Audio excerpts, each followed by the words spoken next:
సాయిరామ్. సాయి భక్తులందరికీ నమస్కారం అండి. అందరూ ఎలా ఉన్నారు ఫ్రెండ్స్?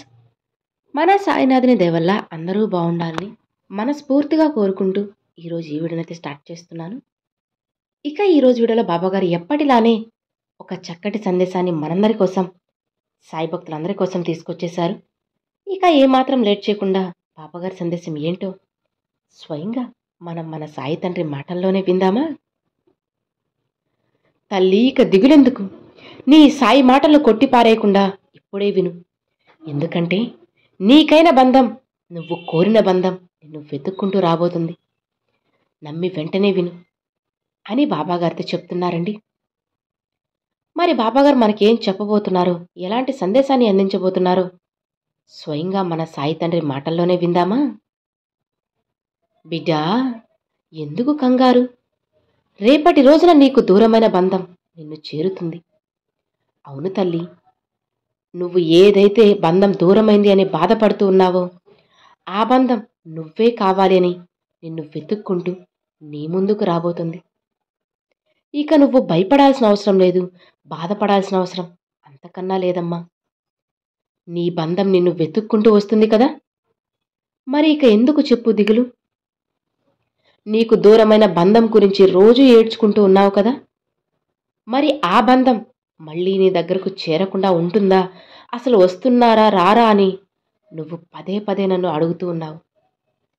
అందుకే నీకైన సమాధానాన్ని నేను తీసుకువచ్చేశానమ్మా. ఇక నీ మనసులో ఉన్న భారాన్ని మొత్తం కూడా నేను తొలగించబోతున్నాను.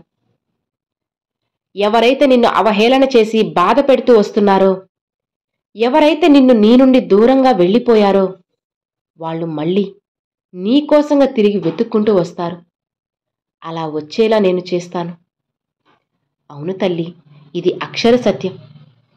నువ్వు ఎప్పుడూ కూడా బాధపడుతూ ఏదో కోల్పోయినట్లు ఏడుస్తూ ఉన్నావు కదా. నీ గురించి, నీ మంచి మనసు గురించి వాళ్ళకి అర్థమయ్యేలా చెబుతానమ్మా. ఇలా చూడమ్మా, నీకు దూరమైన వాళ్ళ గురించి ఎప్పుడూ కూడా ఆలోచిస్తూ నీ లక్ష్యాన్ని నువ్వు వదులుకుంటున్నావు. అలా చేయకు తల్లి. వాళ్ళు దూరమైతే బాధపడ్డం సహజమే, కాదనను. అలా అని నిన్ను నువ్వు నిర్లక్ష్యం చేసుకుంటే ఎలా చెప్పు? నీ గురించి నువ్వు కూడా పట్టించుకోవాలి కదా. అప్పుడే కదా నువ్వు ఇతరుల గురించి కూడా ఆలోచించగలవు. అందుకే ముందు నీ గురించి కూడా నువ్వు ఆలోచించుకో. నీకంటూ ఒక లక్ష్యం ఉంది, దానికోసంగా కష్టపడు. ఇక అంతా కూడా మంచిగా జరుగుతుంది. ఇక నీ జీవితంలో అన్నీ కూడా మంచి రోజులు వచ్చేస్తున్నాయి. హాయిగా ఉండమ్మా. నీ సాయి తండ్రి నీ ముందుకి నీ బంధాన్ని తీసుకొని రాబోతున్నారు. ఇక నీకు సంతోషమేగా. నీకు ఎవరైతే దూరం అయ్యారు అని నువ్వు అనుక్షణం బాధపడుతూ ఉన్నావో, వాళ్ళు నిన్ను అపార్థం చేసుకున్నారు. ఇన్ని రోజులు కూడా నువ్వు దాని గురించే బాధపడుతూ ఉన్నావు.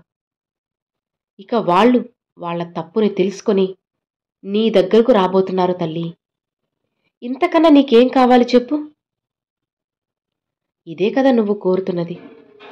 వాళ్ళలో ఉన్న అపార్థం అంతా కూడా తొలగించేసి నీకు దగ్గరయ్యేలా చేస్తాను. నీకు దూరమైన వాళ్ళని తిరిగి నిన్ను వెతుక్కుంటూ వచ్చేలా చేస్తాను. ఇదంతా కూడా నువ్వు నాపై పెట్టుకున్న భక్తి, నమ్మకం వల్లే నేను చేస్తున్నాను తల్లి.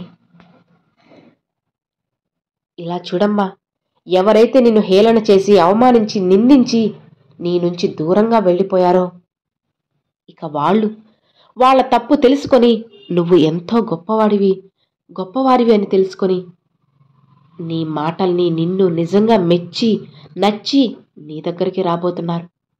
నీ నిజాయితీ అతి కొద్ది రోజులలోనే బయటపడబోతుంది. ఆ భగవంతుడు, కాలం చెప్పాను కదా అన్నీ చూస్తూనే ఉంటాయని. ఇక నీకైన రోజు వచ్చింది కాబట్టే నీ బంధం నిన్ను వెతుక్కుంటూ రాబోతుంది.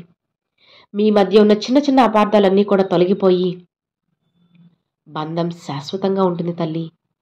ఇక నీ సంతోషాన్ని రెట్టింపు చేసుకో. ఆనందాన్ని నువ్వు ఆహ్వానించాల్సిందే. చూడమ్మా, బంధం మళ్ళీ నీ దగ్గరకు చేరిన తరువాత మునుపటి రోజుల్లో, అంటే గతంలో జరిగిన విషయాలు కానీ, గొడవలు కానీ ఏవి కూడా మీ వద్దకు అస్సలు రానివ్వకు. ఎందుకు ఇలా చెబుతున్నానో అర్థమవుతుందా? ఒక్క విషయం కూడా మీ దగ్గరకు రానివ్వకు. అలానే గతంలో మీకు ఎందుకు గొడవ జరిగిందో అలాంటి తప్పు మళ్ళీ మీరు భవిష్యత్తులో చేయకుండా ఉండాలి. అర్థమవుతుంది కదా? ఎప్పుడైనా సరే, ఏదైనా సరే ఒకటి జరిగిపోయి అక్కడ గొడవ జరిగింది అంటే దాన్ని మర్చిపోవాలి లేదా సరిదిద్దుకోవాలి. కానీ మళ్ళీ మళ్ళీ అది గుర్తు చేసుకుంటే ఎలా చెప్పు? ఈ క్షణం నీది. నీకైన రోజు వచ్చేసింది. ఇక నీ బాధ అనవసరం. నీకైన వాళ్ళు నిన్ను వెతుక్కుంటూ వస్తున్నారమ్మా. నీ మంచి మనసుని వాళ్ళు అర్థం చేసుకున్నారు తల్లి. అవునమ్మా, నీ గురించి మంచిగా ఆలోచించుకున్నారు. నీ విషయంలో తొందరపాటు నిర్ణయాలు తీసుకొని నిన్ను అనేక రకాలుగా నిందించి నీ నుంచి దూరం అయిపోయారని ఆ బంధం బాధపడి మళ్ళీ తన తప్పు తెలుసుకుని నీ వద్దకు వస్తున్నారు. అతి త్వరలోనే అది జరగబోతుంది బిడ్డ. అలానే నిన్ను తక్కువ స్థాయి అని చెప్పి తక్కువ చేసి చూశారు కదా, ఇక నీ గొప్పతనం ఏంటో వాళ్ళు తెలుసుకున్నారు. నువ్వు ఎంత గొప్పవారివో కూడా వాళ్ళకు అర్థమైంది. నిన్ను దూరం చేసుకున్న తరువాత వాళ్ళు చేసిన తప్పేంటో వాళ్ళు తెలుసుకున్నారు.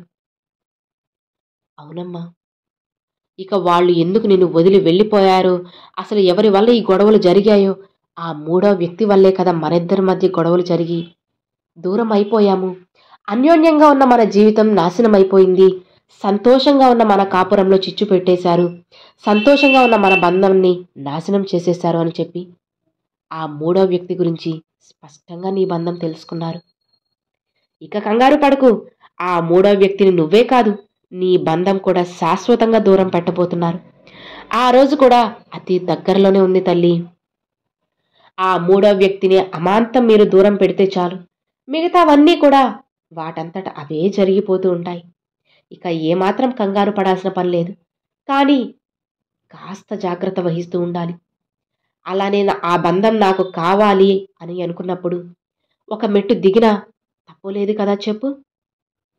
అప్పుడే కదా నీ బంధం అనేది అక్కడ నిలబడుతుంది. అలా కాకుండా ఈగోలకు పోయి కోపతాపాలకు పోయి నువ్వెంత నేనెంత అనే స్టేజ్కి వచ్చేస్తే బంధం అక్కడ ఎలా నిలబడుతుందమ్మా? ఆలోచించు.